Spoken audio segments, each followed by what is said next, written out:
Setelah menetas di hari pertama, biasanya lalat akan melakukan perkawinan di hari kedua dan akan bertelur hari ketiga. Nah, di sini kita bisa lihat ya, ada lalat yang lebih besar, ada lalat yang lebih kecil. Nah, biasanya betina itu ukurannya lebih besar. Nah, kita bisa lihat di sini nih ada yang lagi kawin ya. Nah, posisinya seperti ini, saling membelakangi. Oke, nah ini lalat yang sedang melakukan perkawinan. Nah, sehingga karena lalat ini umurnya sangat pendek, sekitar 1 mingguan, supaya siklusnya berjalan, kita harus benar-benar maksimal memelihara lalat, supaya lalat itu hidup dan bisa menghasilkan telur. Sehingga ada beberapa faktor yang harus kita perhatikan.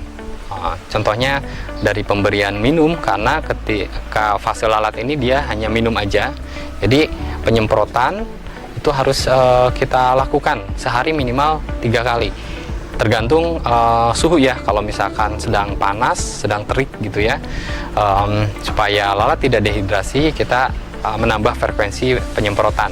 Nah, untuk minum itu sendiri itu bisa dilakukan dengan 2 cara ya. Yang pertama dengan penyemprotan, yang kedua kita juga bisa menambahkan air minum di dalam kandang gitu. Jadi ketika tidak disemprot, lalat bisa hinggap ke tempat minum dan bisa minum dari tempat yang sudah kita sediakan. Nah, ini contoh untuk menyemprot ya. Ini salah satu maintain atau untuk memelihara budidaya lalat BSF. Nih, jadi alat semprot itu bisa kita gunakan seperti ini, atau misalkan yang lebih murah juga bisa ya, yang biasanya untuk nyemprot burung ya. Nah, itu sekitar harganya sekitar 11 ribuan, kalau ini sekitar 35 ribuan di toko-toko pakan biasanya banyak. Nah, untuk penyemprotan sendiri itu usahakan menyemprot halus ya, seperti ini itu nggak apa-apa. Jadi nyemprotnya ke jaring gitu, jadi dia akan memunguti air yang jatuh yang sudah kita semprotkan tadi. Nah, seperti ini ya, kelihatan lalat lebih aktif ketika disemprotkan, artinya dia berusaha meminum air yang berjatuhan. Oke, nah ini, oke, seperti ini. Nah, ini jadi halus. Jadi penyemprotan sendiri itu jangan seperti menyiram gitu, karena kalau misalkan airnya terlalu banyak yang masuk ke kandang, sehingga lalat nanti akan terganggu ya aktivitasnya, atau misalkan tergenang gitu, sehingga menyebabkan kematian buat lalat. Atau misalkan air tadi sendiri kalau terlalu banyak bisa masuk ke sini, ke bagian pupa, yang akhirnya untuk prepupa yang belum berubah jadi pupa, dia akan masih bergerak. Ketika kena basah, dia akan keluar dari wadah dan akhirnya kemana-mana gitu, dan itu lebih sulit lagi nanti dikontrolnya. Jadi kita semprotan sekeliling seperti ini terus gitu. Nah, terus seperti ini. Oke, kita bisa lakukan sehari minimal 3 kali. Oke, nah kan saya akan jelaskan juga di sini kenapa ada daun pisang kering ya. Ini tujuannya untuk berteduh ya ketika terlalu panas gitu. Dan ini juga biasanya mereka kejar-kejaran gitu ya sebelum melakukan perkawinan gitu ya. Dan ini juga ketika kita menyemprot, kita bisa menyemprotkan ke arah daun pisang kering ini yang sudah kita gantung.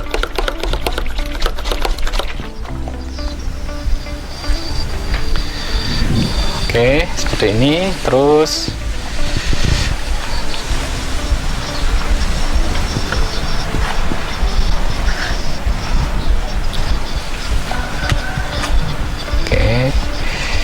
ya, kita bisa tambahkan penyemprotan itu ketika misalkan suhu sedang panas, dan air yang kita semprotan itu bisa air biasa, atau misalkan bisa ditambah dengan madu atau misalkan gula ya gitu, untuk menambah nutrisi. Cuman kalau misalkan ada tambahan gula itu harus kita perhatikan, karena gula biasanya mengundang semut. Jadi kalau misalkan ternyata kelihatan mengundang semut, itu dihentikan dulu pemakaian dengan gula, gunakan air biasa dulu gitu. Atau misalkan bisa memakai campuran air buah, misalkan kita sudah ngambil sampah dari pasar, itu kan biasanya ada air buahnya, itu kita bisa gunakan juga untuk campuran penyemprotan untuk lalat ya. Oke, simple untuk budidaya lalat itu sendiri, tidak harus memberikan makan, berbeda dengan maggot ya yang harus diberikan makan. Dan untuk pemeliharaan kandang dan menjaga keamanan lalat, kita juga harus perhatikan barangkali ada celah-celah yang memungkinkan predator masuk, misalkan kadal atau cicak gitu ya. Jadi kita harus perhatikan, kemungkinan misalkan ada bolong atau apa, itu secepatnya kita jahit supaya cicak tidak keburu masuk. Oke. Nah, terus untuk pemeliharaan kandang, selain kita harus memberikan minum, kita juga harus membuang sisa-sisa lalat seperti ini ya, yang mati gitu ya, harus kita buang. Contoh yang tadi ya, di sana kita lihat, kita coba kita bersihkan ya. Nah, ini tujuannya kalau misalkan terlalu banyak lalat yang mati di dalam, terus nanti kena basah, akhirnya itu mengganggu tempat bertelur lalat. Jadi lalat biasanya bertelur di mana aja gitu. Makanya mungkin beberapa kasus kenapa sih lalatnya bertelur di mana aja, itu ada kemungkinan bangkai-bangkai lalat atau misalkan pupa yang sudah menetas atau lalat yang sudah mati itu tidak dikeluarkan, sehingga ketika terjadi lembab, itu akan menarik perhatian mereka untuk bertelur di dekat bangkai tersebut. Ini contoh pupa ya. Ini kita ini kita harus perlu bersihkan juga ya. Oke, nah seperti ini. Oke, ini juga ternyata ada semut. Selain dari predatornya lalat atau misalkan cicak, kita juga harus menjaga kandang ini dari semut. Ini kemungkinan kenapa ada yang naik, bisa jadi ada barang-barang yang bersender tanpa kita sadari, terus akhirnya semut bisa naik. Nah, semut itu sendiri itu biasanya predator ke lalat yang baru menetas seperti ini. Itu karena si lalat ini masih lemah dan belum sempurna sayapnya, jadi ini jadi santapan empuk untuk si semut. Oke, jadi kita perlu cek juga, perlu dibersihkan juga ya. Nah, kita bersihkan seperti ini. Oke. Nah, ternyata banyak ya.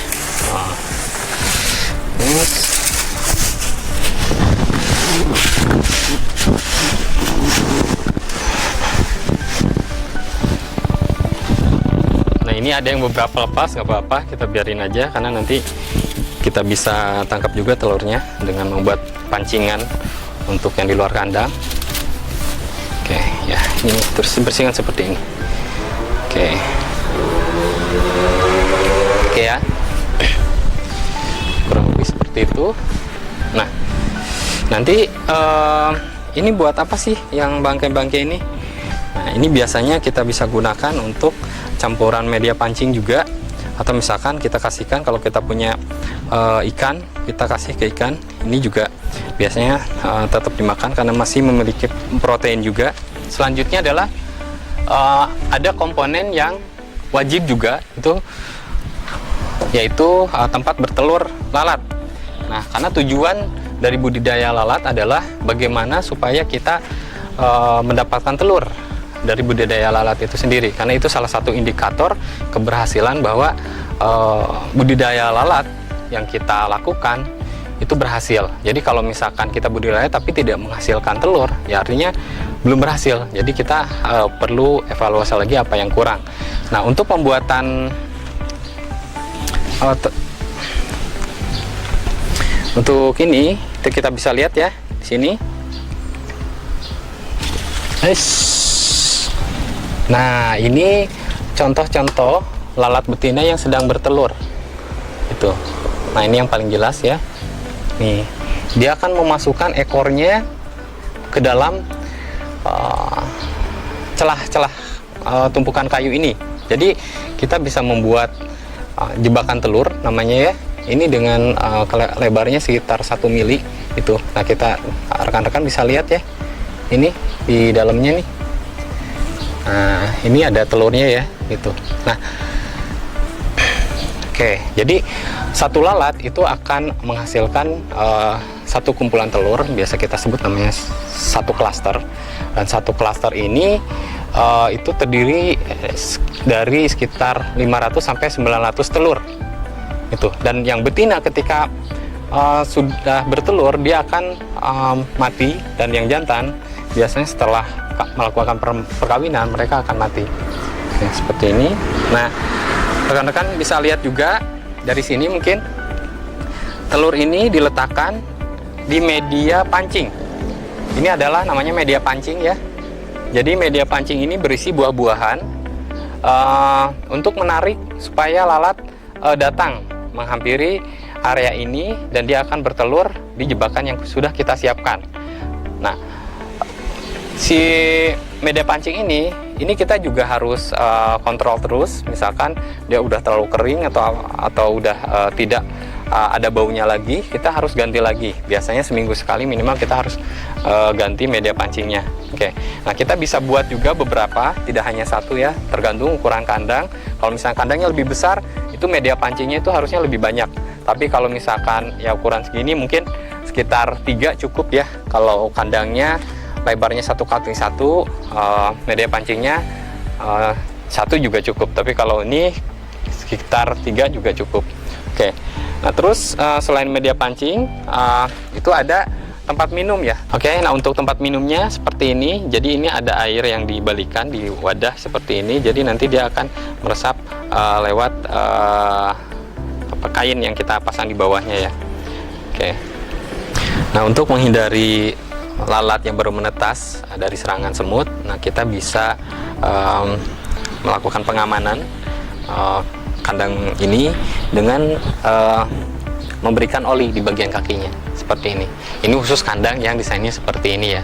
Mungkin kalau misalkan kandangnya lebih besar, kita bisa menyimpan pupa itu di satu rak yang kaki-kakinya kita kasih oli atau kasih pengaman dari semut. Biasanya sih bisa kita menggunakan oli atau misalkan kapur ajaib gitu ya. Jadi intinya lalat yang baru menetas aman dari serangan semut.